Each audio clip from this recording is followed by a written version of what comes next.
Berserk! The Golden Age is a section of this story many fans have told me I need to get through to fully appreciate what is being done in this manga. And I completely understand why, not only because it is a solid story in itself, but it reframes what came before it in a pretty drastic way. This is going to be a review summary, so I'm going to be going through a lot of the crucial plot details of this story. If you want to avoid spoilers, I completely understand. Goodbye. And on top of that, this is also going to have some of the most graphic and upsetting content in it that I have ever covered in a review. So if you're someone who is bothered by these things, I completely understand. It's not worth my analytics to force yourself to listen to this. Please feel free to head on out. Genuinely, I'm not going to be bothered by that. And one final asterisk, it turns out I was baited by Miura here because I thought when they stopped being titled Golden Age, that was the end of Golden Age. Nope. So this is only a review of volumes 1 through 8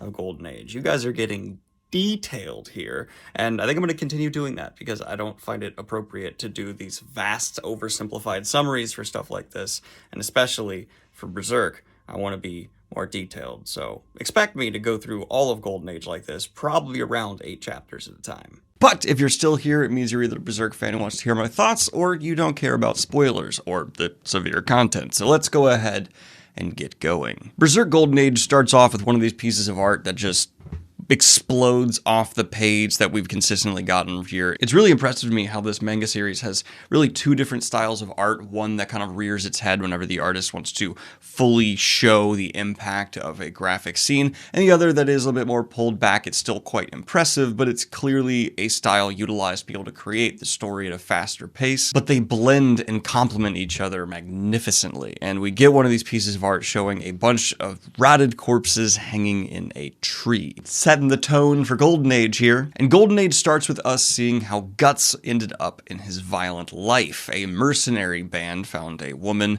with a baby. And Gambino, a member of this band, saw a woman clutching what he presumed to be a dead child. He tried to take the woman, but then it turned out the baby was indeed alive. And this was Guts. So the band then adopts this child and lets the woman join their ranks. Don't read into that too much, it's dark. We then fast forward though when Guts is still a small child and we see his mother dies of the plague. And not only does he watch her horrific death, but she is talking to him as she dies. And this is where we kind of get the first inklings that Gambino, the person who seems to be closest to Guts at this point, and this woman, is a bit of a jackass because he's not here for her death. He's at the siege. And this is what we cut to after Guts' death. A small Guts who is still absolutely borderline a toddler helping on the battlefield assisting Gambino. And we see Gambino abusing Guts in the battles actively. He is totally unfazed by Guts getting harmed, and this is where our Guts was really birthed. This explains a lot about the beginning of Berserk. But in the oh so bleak world of manipulation and abuse, we also see a fairly accurate representation on how abusers manipulate especially small children into being loyal to them. Despite clearly not caring that much about Guts, Gambino enjoys having something I would imagine to play with would be an accurate description, so he trains Guts in how to fight as a small kid and beats the hell out of him. But this mentor-type relationship, obviously with a kid in Guts' position, is going to be something Guts latches onto. And in one instance, Guts actually does successfully manage to land a blow as a small child against Gambino, foreshadowing his quite impressive future. But Gambino obviously retaliates and takes things too far, to the point where other abusive assholes in his mercenary band go, hey, whoa, that was a little too much. And here we see the trauma layered into Guts more and more as he is recovering from his injury. He overhears other mercenaries talking about how he is a bad omen and he should not be kept around. The one little home Guts has managed to carve for himself does not care about him. And he actively hears other soldiers talking about how they probably want to get rid of him. And this again, we get one of these pieces of art that just shows how isolated, alone Guts feels, and he's cradling the only thing that he really has that gives him a semblance of control, a sword. And we also see him obsessively training with this sword that is far too large for him. Again, and again. Gambino feeling some form of possible remorse. I mean, sometimes abusers convince themselves they have emotion. He comes and brings Guts some medicine, obviously endearing Guts to him. Again, what a great piece of shit. The siege continues and we get some sprawling, incredible artwork displaying that, and a now slightly older Guts is actually wearing armor and fighting actively on the battlefield. This kid is growing up, baptized in blood. And even at this young age, he is on the front line and not only holding his own, but impressing other mercenaries around him. It's the Mayweather effect, where if you start teaching someone a violent sport or combat at an incredibly young age, it becomes muscle memory for them at just the point where, yeah, they're going to be someone who's impressive at a young age. And we even see Guts manage to successfully get some kills on the battlefield, but right before he can be taken out by a gargantuan knight. Whether or not this person's actually gargantuan or it's his childlike perspective, I'm not sure, because giant people have been shown to exist in this world, but Gambino saves him. Ugh. You know you've done a good job as an author crafting a piece of shit that when they save a child, I don't like it because it makes me know they're digging their claws in deeper. But then, seriously, parental advisory sticker, content warning, genuinely upsetting for, I would assume, anybody. The true weight of just how much of a... There's not words to describe how bad of a person Gambino is. We see someone offer Gambino money for a night with Guts, and Gambino takes it. I won't go into any more detail, but it is shown explicitly in the page. Guts has this done to him against his will. So the Guts we saw as an adult makes a lot more sense now, why he wants to kill and hunt monsters religiously. And in the aftermath of this, the Guts we see is essentially catatonic, and you can understand why. This child has never understood joy, they've never been given sympathy or kindness, and now they've had arguably the worst form of abuse you could ever have inflicted on you done to them. Now this person actually tells Guts, Gambino, I paid him for this. He agreed that this should happen, and Guts goes to try and confront Gambino, and of course Gambino acts like he has no idea what's going on, gaslighting Guts into being unsure about what actually happened there. And this is the first point where we really start to see the anger that was prevalent in the adult Guts start to grow within this child. He splits a barrel in half with his sword, and there's that just look that is, I don't know how else to describe it, clearly the author's designated look for Guts has some things in him that are dark. Now, in the only semblance of some form of revenge or justice that could happen in a world like this, we see on the battlefield Guts track down the man who abused him, and even though he's on their side, kill him. Brutally and without mercy, Guts takes his revenge. We do see, though, during this same battle, Gambino was severely injured to the point where he actually loses one of his legs, and this results in him being an angry, crippled person the mercenary band has to take care of, and we flash forward 2 years later. But the real premise of this time skip forward is to justify Gambino's arc of just turning into a more overt version of the devil he already was, and we see after Guts is just still fighting, surviving on the battlefield, Gambino start to just treat him far worse than he already was. And this comes to a head in a final showdown where Gambino is beating Guts and threatening him with a sword, saying that he actually did accept the money to let that person do what they did to Guts. And on top of that, he thinks that Guts' mother's death is Guts' fault and tries to put that on Guts' shoulders, even though he was basically infant at the time and the woman died of the plague. But during all of this abuse, Guts finally lashes out at the one person who's actually in some messed up way managed to be a father figure in his life and stabs Gambino in the throat. Members of his band, though, find a dead Gambino and a Guts covered in blood, and they assume it was an unjustified murder, or maybe they just don't care. They're all bad people. And they then try to kill Guts, his only family he's ever had, if you want to give it that word, then chases him from the camp, attempting to murder him. The chase is ended when Guts, by the edge of a cliff, is struck by an arrow and falls down. He is presumed dead because I guess it's time to insert a very obvious cliche of he's not dead, you shot him in the shoulder and he fell off a cliff and he somehow survived. That happens all the time for protagonists. We then get a very nice piece of art, though, showing Guts bleeding on the ground, but just staring up at a gorgeous night sky, taking some moment of peace, or the closest he really can come to at his very tumultuous life. We then have quite a few panels of Guts just trying to survive in the wild as he is severely wounded. He comes across a pack of wolves and has to fight them because Guts is badass and he's gonna fight always. But he's picked up by a caravan and we jump forward 4 more years, bringing us to what I would assume would be a late teenage years Guts. And at the end of Golden Age Chapter 3, we are left with a Guts who is actively still participating in battles, and we see him take down a knight who was slaughtering men left and right. And here, the man we see before us is clearly far closer to the adult Guts we got in the first couple of stories than the child we were given at the beginning of Golden Age. What I like so far, though, is Guts is not being glorified, I would say, because violence isn't necessarily glorified in Berserk. And hear me out, I think a lot of people might balk at that idea, but I actually think it's the case because the gore is never held back, and it's not shown as these beautiful sprays of blood, but instead it's flesh ripping, people screaming. It's awful.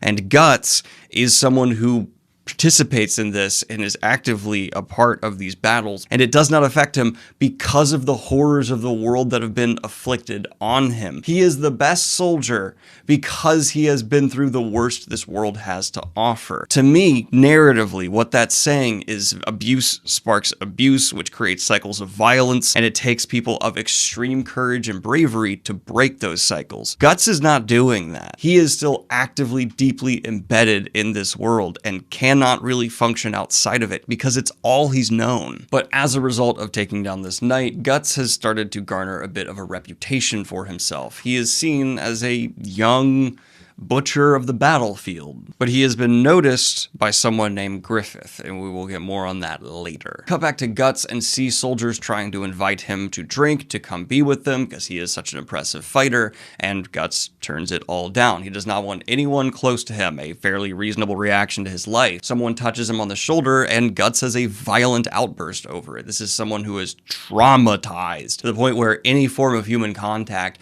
just provokes extreme emotions from them. Guts is not well, and anyone who reads this any other way, I strongly and vehemently disagree with you. Guts needs help. But we see a group of people who are watching Guts, and they see his dismissal of these soldiers and his outburst, and they are just taking an interest in them, especially this character of Griffith. But one of the people in this band is kind of rejecting the idea that Guts could actually be worthy of joining them just because Griffith is interested, and he says, I'll go fight this guy and prove to you he's weak. And we see him get on his horse and go to fight Guts. It does not go well for them. Surprise, surprise! Guts is hard to fuck with. And we see Griffith not even getting up from the rock he is resting on and just going like, well, they got themselves into this trouble. It's their fault. But he does send one other person from the band to go take care of it. And Guts is taking down multiple people. They did not try to go for a fair fight. It's several men on horseback trying to fight a borderline teenager, and he's whooping the ass. But we see one of them shoot Guts with a crossbow, just really cementing, what kind of test was this? This isn't a test of someone's skill. You're shooting them with a crossbow. That's not... What? But Guts gets in a fight with this young woman that Griffith sent to go help the people who are already fighting him, and right before he's about to beat her too, Griffith himself arrives. And we get a piece of this higher resolution art as well, displaying Griffith to us. And it was at this point with this art that I realized Griffith, or Griffin, or Griffaldifer, was definitely the demon from the first book that Guts had the big showdown with, right? It's definitely that. That's what's happening. Ah! So that's a recontextualization. I mean, you don't artistically make the armor that similar and then also have a thing with Griffin earlier where it's like, oh, we're going to do introducing this character right before you see this big dude. And Griffin's also later on talking about how he's going to make his own kingdom. And this demon's got his own kingdom. So I was like, oh... That's a boy! Now, I wasn't actually sure of the gender of Griffith at first, but I double-checked. It's a just very charismatic and beautiful man, which is completely fine, obviously. It just took me a minute to figure out what was being illustrated to me. But Griffith does actually manage to beat Guts, and Guts does get up and show himself to be all strong, but at the end of the day, he passes out, and Griffith is like, this guy is worth being in my crew. And here we get a very traumatic nightmare from Guts, where it's clear he is having residual terrors of his past. That's all I'm going to say. I really don't want to get into this because, as I said before, super duper don't want to see that.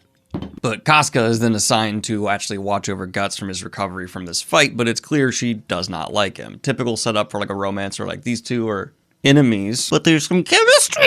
It's so bad though, she even says like, I wish Griffith had killed you, and Guts is like, well, f you too, and that's like, grr. But Griffith actually seems to be taking Guts under their wing, and for the first time, Guts is getting some tutelage that is not overtly abusive, is the best way I can put it, but he's definitely being indoctrinated into something that seems a bit unhealthy. But we discover this mercenary group is called the Band of the Hawk, and they have quite the reputation already, and adding Guts to their rank is only going to bolster that. But it's made very clear that Guts is not welcome by everyone. Well, Griffith definitely is excited to have someone of Guts' caliber in their ranks. Others are not so thrilled. It's a very insular group, and so an outsider is, of course, going to go through some trials. But we continue to see a greater conversation emerging between Guts and Griffith, and they end up secluded alone. We get a conversation about what about Guts caught Griffith's eye, and it was basically just how incredibly he fought. And the dynamic between the two is interesting. We even get a point where Guts asks Griffith if he's gay, and it's kind of just not fully addressed. But Griffith says he's been taking a liking to Guts and says that he wants him, but not necessarily or exclusively in a physical sense, but in a I want to own you as a being sense. That's where the problems of Griffith are coming into the spotlight. And Guts says, all right, well, if you beat me, I will become your soldier or homophobic slur boy, but if I win, I kill you. Guts takes things to an extreme. It's quickly made clear, though, that Griffith outclasses Guts. It is a decent fight, but he continually scores hits on Guts, seemingly at will, and even ends up standing on Guts' sword. What I like about this is it definitely establishes Guts as kind of this brute force instrument, whereas Griffith is this more graceful, delicate, and tactful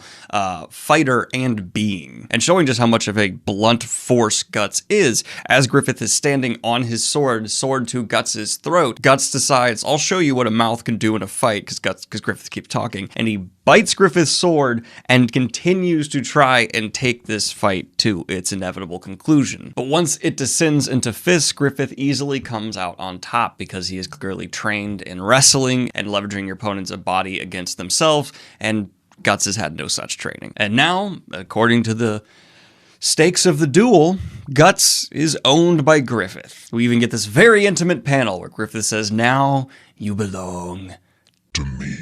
And he's one of the Hawks, so initiation? Guts is taking his loss quite devastatingly, but at the same time, he's clearly garnered some form of respect for Griffith, but we see some members of this band not happy that Guts has officially been brought in, and they're going to try and solve the problem. But Casca, the girl who was assigned to watch over Guts, stops them. And Guts does thank her. Chemistry blossoming! But of course, she's like, I'm just following Griffith's orders. I don't even like you. And I'm sorry, we just get these illustrations occasionally that are unlike anything I've ever seen in a graphic novel depicting war. They're grand and epic, sweeping, violent, yet beautiful, and the level of detail, I would say, is exactly right. It's spectacular what Mura would bring to the page for his fans.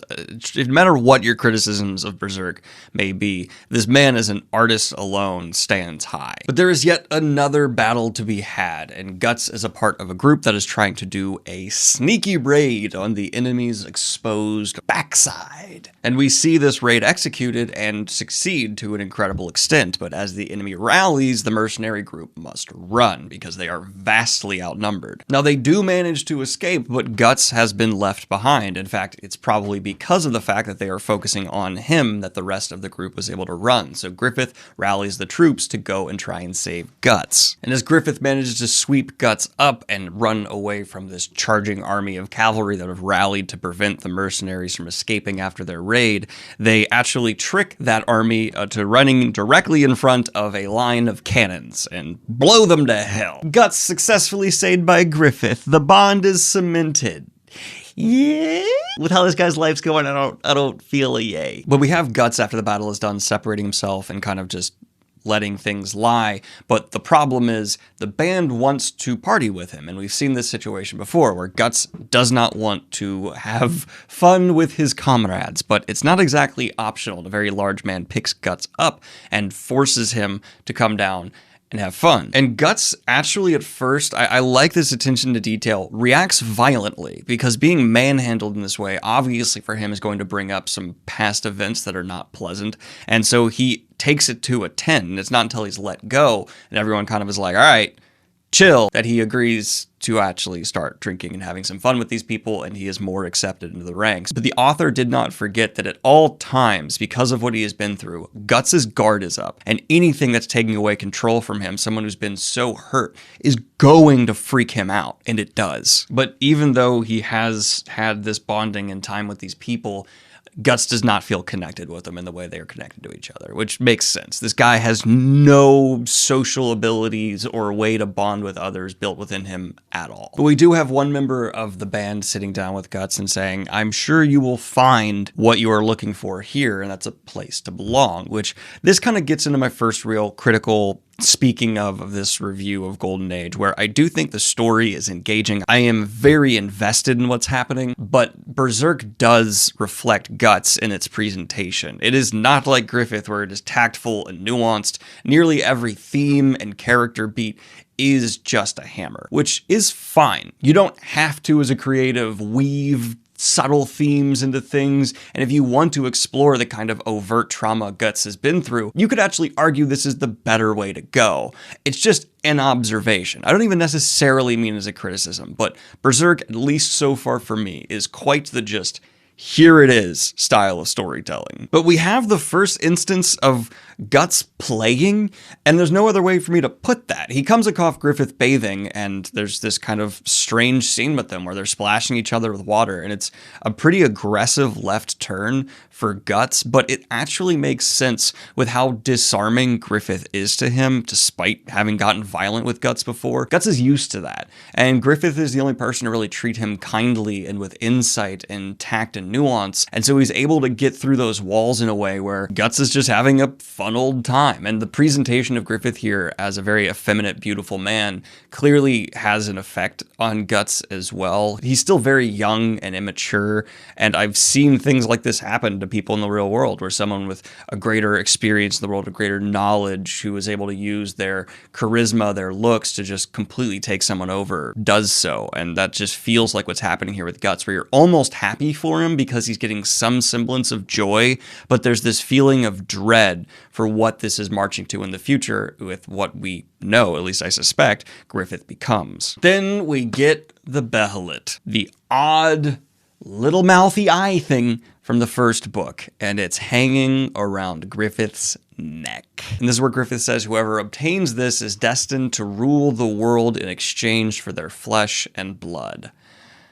Uh-oh, SpaghettiOs. And we kind of have that control freak angle to Griffith re-emphasized here, where he says, I will get my own kingdom, you will fight for my cause because you belong to me. And an important note for any of my viewers, just because someone is beautiful and charismatic does not mean they are not a dangerous sociopath.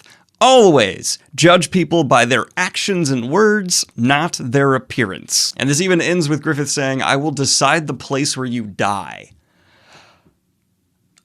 And we have the first really comedic moment here of this specific chapter of Berserk, where Guts is standing in front of a door overlooking some water, and someone opens the door and accidentally just shoves him into the water. And Guts even remarks like, it's been a wet day. I had splashed earlier down in the fuck. For those of you who don't know, getting wet in medieval times with all your clothing like this, actually genuinely dangerous. You really want to avoid that. Hypothermia, blisters, damage to your clothing and armor, having to maintain it. That's actually a shitty thing to happen. And this little segment ends with Casca watching over Guts.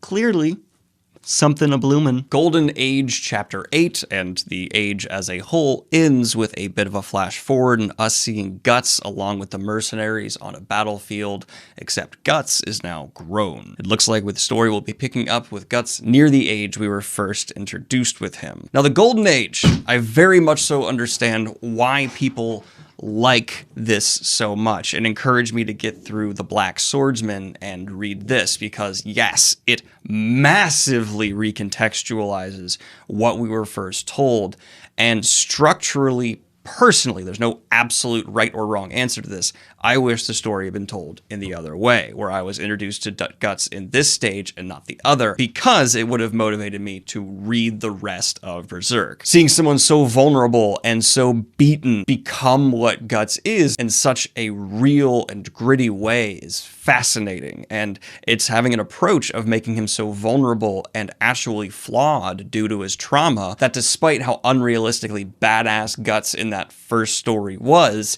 it seems understandable, because of course he's going to become that guy after the worst of the world has been put onto him again and again. I will say the biggest advantage of the story telling itself in the way that it did was the reveal for Griffith feels more impactful, and now I am actually, in terms of depth of character, just as interested in this antagonist as I am Guts. He bleeds charisma, he has this strange motivation that seems to just throw all morality to the wind. Yet at the same time, he definitely genuinely cares about the people underneath him in the kind of way that like Charles Manson cared about the people he manipulated into doing what he wants. And those kinds of antagonists to me are always the most interesting. The people who are manipulators, they have these insane egos, and yet there is something to them that feels so genuine and so magnetic that you understand why people fall under their spell. And Guts is